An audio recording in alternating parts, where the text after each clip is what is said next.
Now, the very first type of video that I want to cover are social media videos.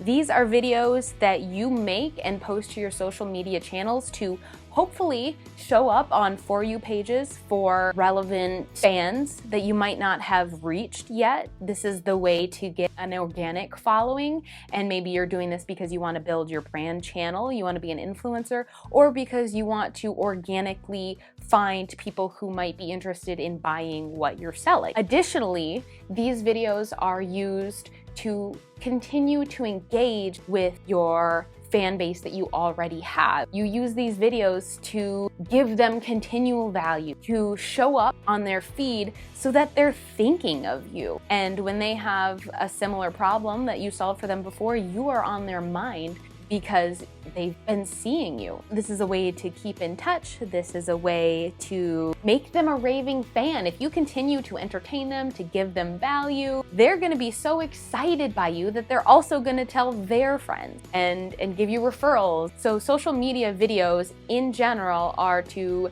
organically find new leads, new fans, to engage with your old fans, and to kind of stay top of mind and get them excited so that they'll share you with others. They can talk about you in person and give you a referral, or they can share your content because it resonates with them, and then you can get reached that way. So these types of videos include vlogs, business update videos. It could be a cute storytelling video, whatever your TikTok style is. Maybe you're doing something funny in whatever field you're in. Maybe you are quickly giving tips and tricks and you're entertaining people. These could be contest videos.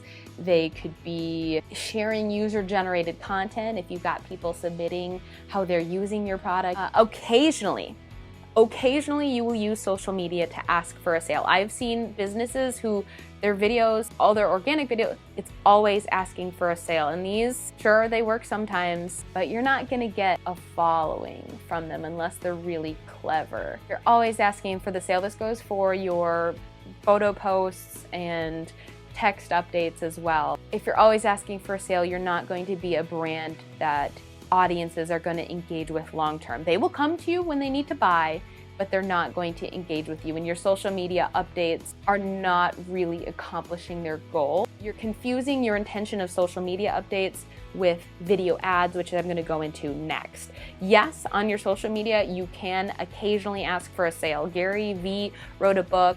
It's like jab, jab, jab, right hook. But I think he says he wanted to call it jab, jab, jab, jab, jab, jab, jab, jab, jab, jab, jab, jab, jab, right hook, because it's give value, give value, give value, give value, give, like, be entertaining, blah, blah, blah, blah, blah, blah, blah, blah, blah. Oh, by the way, can I have a sale? And at that point, they're like, oh my God, we've been waiting for you to ask. Here's our money. Thank you so much for all you've done.